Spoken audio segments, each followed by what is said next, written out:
Исәнмесез, эфирда атна яңалыклары тапшыру, узган атнаның мөһим вакыйгалары белән сезне мин Лина Хәсәншин таныштырачакмын.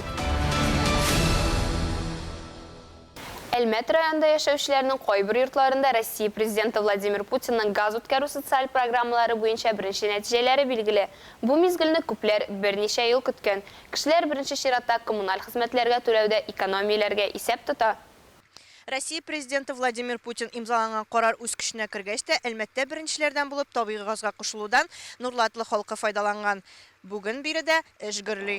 Сүз 2021 елның июньдә Россия президенты газлаштырылган торак пунктлар шикләрендәге йорт хуҗалыкларының җир кишәрлекләрендә газны түләүсез җиткерергә мөмкинлек бирү турында бара. Татарстанда да масштаблы газлаштырып бетерү проектның нигезендә республикада барлыгы 903 торак пунктта 18 мең шәхси йорт хуҗасы газ үткәрә алачак. Әнәратлы авылында 20 йортка газ кертергә планлаштырыла. Проблема иде газ бу йортларга тарту буенча бу программа булу белән инде без инде халыкка хәбәр итеп, алар үзләренең йортка һәм җирләренә документларны Горгазга барып тапшыргачтан, менә шу программага кирип киттеләр. Газлаштырып бетерү ихтыяҗы булганнар тиешле документларын район газ эксплуатация хезмәтенә тапшырырга яки бердән газификация операторы порталлары аша бирергә тиеш иде. Авыл халкы процедураны узу авыр булмады дип искә ала. Процедуралар узак булмады, документларны җыйдык та Горгазга бирдек. Договор составляйттык та безгә рөхсәт бирделәр. Шуннан соң узак көтмичә уже менә газ кертә башладылар. Шатбыз күптән көткәне газ, Алла берсә газ кергәч менә өйләребездә җылы булыр. Рәхәтләнеп семьялар белән торырга. Нуратлы авылы Әлмәттән 18 километр ераклыкта урнашкан. Шәһәрдән авылга күчәргә теләгән кешеләр өчен ерак ара түгел, тик күпләрне газ проблемасы куркыта. Әмма курыкмаганнар инде 3 ел көтә. Бу программа инде әлбәттә безнең авыл халкы өчен бик яхшы. Ни өчен дигәндә безнең авыл перспективныйлардан шутлана, ни өчен дигәндә шәһәргә якын тора безнең авыллар. Шундый булай инде бик күп кешеләр күченеп килеп безнең җирлектә йортлар җиткерәләр. Проблемаларны шишәр өчен бүген авылда 400 метрга якын озынлыктагы газ үткәргеч труба китергәннәр. Хәзер ремонт эшләре бара. Аларга авыл халкы да актив ярдәм итә. Авыл башлыгы сүзләренчә, эшләр апрельдә тәмамланырга да мөмкин. Чиратта тагын 2 авыл, Кәски һәм Иске Михайловкада яшәүчеләр көтеп тора. Наратлыда эш тәмам булуга төзүчеләр анда күчәчәк. Донбасс халкына һәм махсус операциядә катнашучы хәрбиләргә Азнакайдан гуманитар ярдәмнең зур партиясын узаттылар. 2 тоннадан артык азык-төлек беренче чиратта кирәк-яраклар һәм кием салым җыелды. Махсус хәбәрчебез Илмира Шәрифуллина дәвам итә. Үзебезнекеләрне ташламыйбыз. Азнакайдан Казанга йөк машиналары шундый лозунг астында китте. Ярдәм акциясын Россия хатын-кызлар берлеге оештырды. Әлеге акцияга шәһәрнең йөзләгән кешесе кушылды. Берәү дә читтә калмады. Наша общественная организация «Женщины Татарстана», конечно же, поддержала. Безнең иҗтимагый оешма бу инициативага бик теләп кушылды. Безнең Азнакаебызда мәрхәмәтле кешеләр яши. Гади кешеләр килә, әбиләр килә, гаиләләр, балалар белән киләләр. Рәхмәтемне сүзләр белән генә җиткереп тә булмый. С какими чувствами, семьями приходят, с детьми. Азык-төлек, беренче кирәк-яраклар, кием салым барысы да кирәк булырга мөмкин.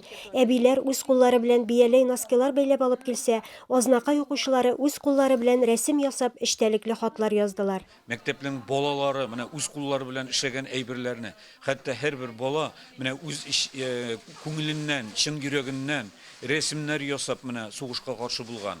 Үзләренең теләкләрен язып, хатлар яздылар солдатларга. Бу бит чын патриотлык инде менә. Мин уллы итеп рәхмәтемне әйтәсем килә үзебезнең сабыйларыбызга да, балаларыбызга да. Бу көннәрдә кабул итү пунктында волонтерлар, хатын-кызлар эшләде. Көн дәвамында төрле оешма, предприятиелар вәкилләре, иҗтимагый совет әгъзалары, авыл җирлекләре хезмәткәрләре, шәһәр халкы бер үзлексез агылып торды. Бу чарада ветераннар да зур активлык күрсәтте. Я хотел бы сказать большое спасибо всем жителям. Безнең хәрби көчләр бүгенге көндә зур җаваплы эш башкара. Барлык Азнакай халкына, җитәкчеләргә, Азнакай хатын-кызлар оешмасына игелекле гамәлләр өчен зур рәхмәтемне җиткерәм. Бик зур рәхмәт. Битараф булмаган һәркем Россия әлемнәре астында машиналарны узатырга килде. Азнакай халкы үзенең ни дәрәҗәдә бердәм, мәрхәмәтле булуын тагын бер кат раслады. Әлмәттә 30-дан артык әтиени үзләренең математика буенча булган белемнәрен тикшереп карады. Алар математика буенча бердәм дәүләт имтиханын тапшырды. На все 100 сдаем вместе Бөтен Россия акциясына калабыз 6-нчы ел кушыла. Әлеге проектның максаты балаларга үз мисалында йомгаклау аттестациясе куркыныч түгел икәнне раслау. Проходите, паспорт раскрыт. Гадәттәгечә аудиторияга керер алдыннан имтихан тапшыручылар чит-ят әйберләрне калдыралар. Үзләре белән бары паспорт һәм ручка гына алалар. Римма Салиевага да шул кагыйдәләрне үтәргә туры килде. Үзе мәктәпне 27 ел элек тәмамланган булса, быел инде кызы бердәм дәүләт имтиханын тапшыра. Стараемся, готовимся, конечно, есть переживания, но стараемся, будем надеяться, что все будет хорошо. Әлмәт районында 971 чыгарылыш укучысы. Алар илебезнең барлык чыгарылыш сыйныф укучылары кебек бердәм дәүләт имтиханнарын 26 майда тапшыра башлаячак. Иң беренче рус әдәбияты, география, химия фәннәре буенча сынау көтә. Мәгариф идарәсе статистикасы буенча әлеге фәннәр буенча имтихан тапшыручылар гадәттә күп булмый. Аларны бер көндә уздыралар. Әмма информатика, физика һәм җәмгыять белеме популяррак. Аларны тапшыру сузыла. Бүген иң актуаль сорауларның берсе пандемия чикләүләре гамәлдә каламы? Частично сегодня они были. Бүген чикләүләр өлешчә салынды. Документ белән без тулысынча танышачакбыз. Ниндиләрдер калачак, ниндиләрдер гамәлдән чыгарылачак. Берәрләп парта артына утыртырбыз мөгаен. Сажать детей по одному за партой.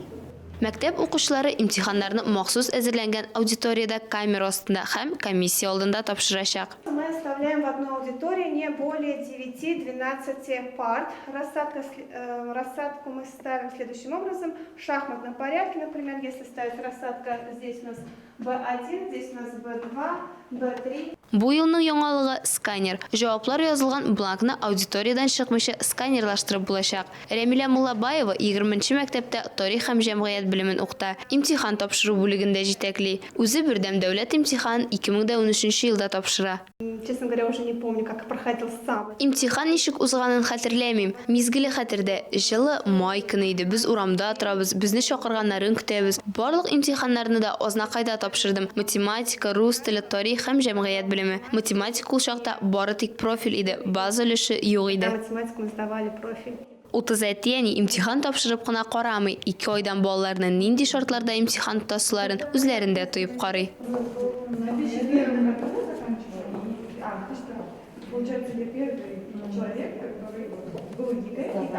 Балалардан айырмалы буларак әтиянегә 1 сәгать кенә бирелә. Бланкта 21 бирем. Аларны үтәүгә тотынганчы кыскача инструктаж. На вашем рабочем столе, помимо экзаменационных материалов, могут находиться только гелевая капиллярная ручка с чернилами черного цвета, документ, удостоверяющий личность, лекарства и питание при необходимости, черновики. Имтихан материаллары мәктәпкә шифрланган килеш килә. Аудиторияда ук ачыла. На все 100 сдаем вместе Бөтен Россия акциясына Әлмәт 6-нчы ел кушыла. Моңа кадәр әтияниләр тарих, рус әдәбияты, рус теленнән белемнәрен тикшереп караган иде.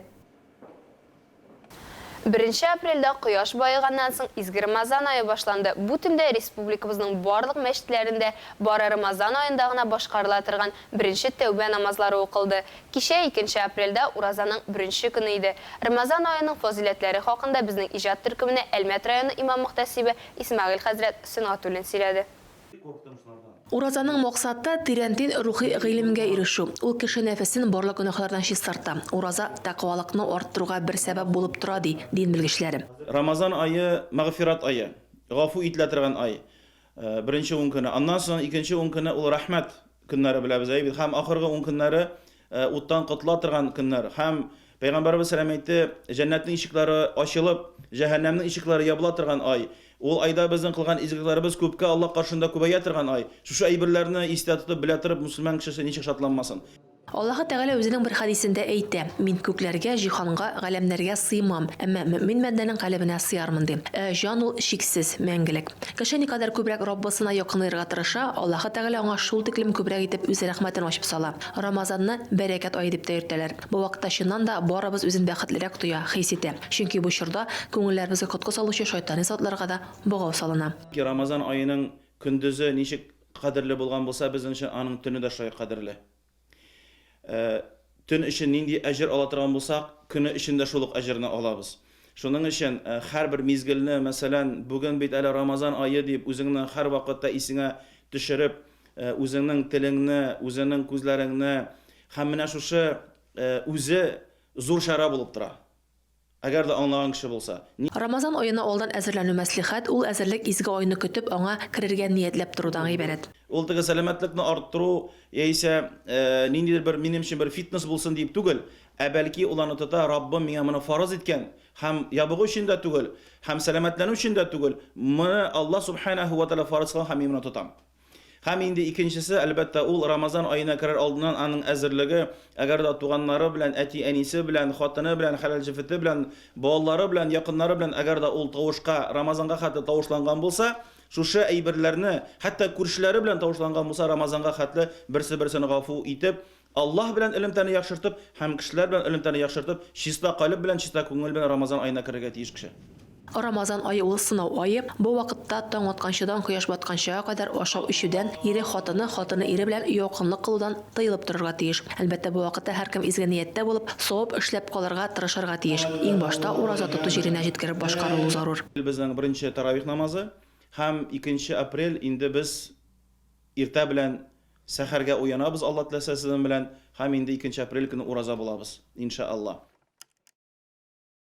Әлмәттә яшәүче Газима апа Гатина үзенең 95-нче язын каршы алды. Тыл хезмәтчәне кулыннан бар эштә килә торган тормышны яратучы әби белән бездә танышып кайттык.